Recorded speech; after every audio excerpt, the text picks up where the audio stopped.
Hi అండి, అందరికీ నమస్కారం. ఈరోజు మనం ఎంతో రుచికరంగా, ఎంతో ఆరోగ్యకరమైన మునగాకు కరివేపాకు పొడి తయారు చేసుకుందాం. వేడి వేడి అన్నంలోకి కొద్దిగా నెయ్యి వేసుకొని ఈ పొడి కలుపుకొని తింటే వచ్చే రుచి నిజంగా అద్భుతం అండి. చాలా చాలా బాగుంటుంది. ఈ పొడిని బాలింతలు కూడా తినొచ్చు. మునగాకు కరివేపాకులో మంచి పోషకాలు ఉంటాయి కదా.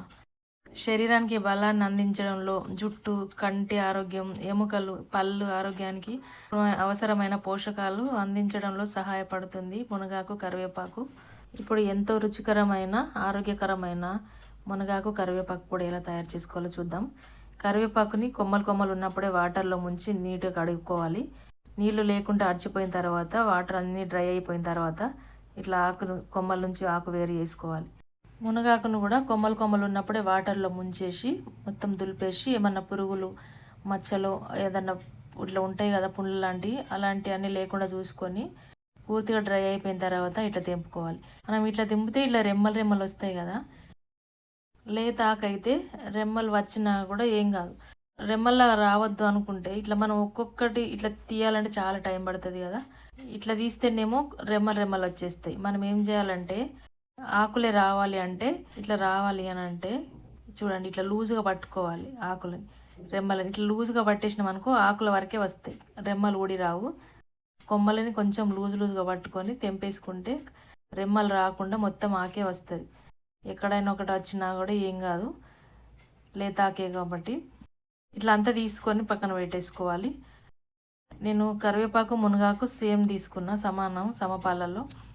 స్టవ్ పైన ఒక ప్యాన్ పెట్టుకొని అందులో 4 టేబుల్ స్పూన్ల ఆయిల్ వేసుకొని, ఆయిల్ వేడి కాగానే 2 టేబుల్ స్పూన్ల జీరా వేసుకొని, 1 టేబుల్ స్పూన్ మెంతులు, 3 టేబుల్ స్పూన్ల ధనియాలు, 4 టేబుల్ స్పూన్ల వరకు మినప్పప్పు, 4 టేబుల్ స్పూన్ల వరకు శనగపప్పు వేసుకోవాలి. వేసుకొని ఫ్రై చేసుకోవాలి.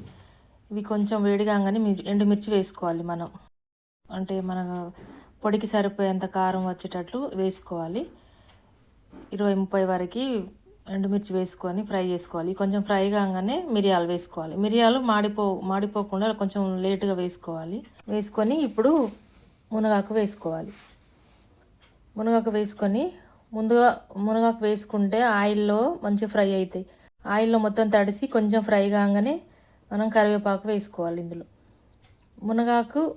కరివేపాకు కొంచెం మనకి ఫ్రై కాకపోయినా తినొచ్చు, కానీ మునగాకు ఆయిల్లో మంచిగా ఫ్రై కాకపోతే మనం తినలేము. కొంచెం టేస్ట్ వేరే వస్తుంది కదా, చేదుగా. ఆ ఘాటు పోవడానికి ముందుగా మునగాకు వేసుకొని ఆయిల్లో పూర్తిగా తడిచి కొంచెం ఫ్రై కాగానే కరివేపాకు వేసుకోవాలి.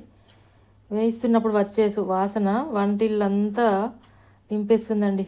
అంత మంచి వాసన వస్తుంది. ఎండుమిర్చి అందులో మనం అన్నీ వేసుకున్నాం కదా, దినుసులు అన్నీ వేగుతుంటే మంచి స్మెల్ వస్తుంది.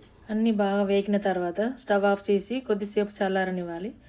పూర్తిగా చల్లారిన తర్వాత మనం వేరే గిన్నెలకు షిఫ్ట్ చేసుకోవాలి. ఎందుకంటే ఇది ప్యాన్ ఐరన్ది కదా, ఇనుప మూకుల్లో వేయించినాం కదా. స్టవ్ ఆఫ్ చేసిన తర్వాత కూడా కొద్దిసేపు కలపాలి, లేకంటే పప్పులు మాడిపోతాయి. గిన్నె వేడికే పప్పులు మాడిపోతాయి. ఇప్పుడు కొంచెం పసుపు వేసుకోవాలి. పసుపు కూడా కొంచెం వేడిగా ఉన్నప్పుడు వేసుకుంటే మనకు చేదు రాకుండా ఉంటుంది. వేసి ఒకసారి కలపాలి. చూడండి సౌండ్ ఎట్లా వస్తుందో, ఎంత బాగా వేగింది. ఇట్లా వేయించుకోవాలి. ఇట్లా కరకరలాడుతూ ఉండాలి క్రిస్పీగా. ఇట్లా వేయించుకుంటే మనకి పౌడర్ మంచిగా వస్తుంది.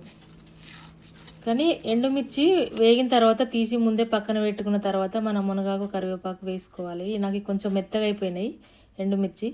నేను మళ్ళీ ఒకసారి వేడి చేసుకొని మిక్సీలో వేసుకున్నా. అంటే వేడి ప్యాన్లో వేస్తే గట్టిగా అయిపోయినాయి, అందుకే బాగా మెత్తగా రాలేదు పౌడర్.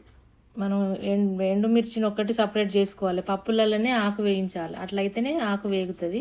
ఇప్పుడు మిక్సీ జార్ తీసుకొని కొంచెం కొంచెం వేసుకుంటూ మిక్సీ పట్టుకోవాలి. ముందు మిర్చి పట్టుకున్న తర్వాత మిర్చితో సాల్ట్ కూడా వేయాలి. ఇవి వేసుకొని పట్టుకోవాలి. ఇప్పుడు ఒక ఎల్లిగడ్డ తీసుకొని వేసుకోవాలి. మరి ఒకసారి మిక్సీ ఆన్ చేసుకొని చింతపండు వేసుకోవాలి. ఇప్పుడు పెద్ద నిమ్మకాయ సైజ్ అంత చింతపండు పౌడర్. చూడండి మిక్సీ గిన్నెలో ఎక్కడి వరకు వచ్చిందో. ఇంత పౌడర్కి ఒక నిమ్మకాయ సైజు చింతపండు పడుతుంది.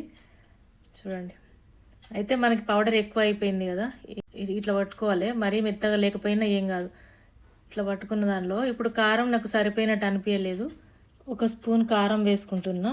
దానికి సరిపోయేంత సాల్ట్, మనం సాల్ట్ కూడా సరిపోయేంత వేసుకోలేదు. 1 స్పూన్ కారం, స్పూన్ సాల్ట్ వేసుకొని కలుపుకోవాలి బాగా. మనం కారం వేయడం వల్ల టేస్ట్ అసలు ఏం మారదు, ఇంకా రుచి పెరుగుతుంది.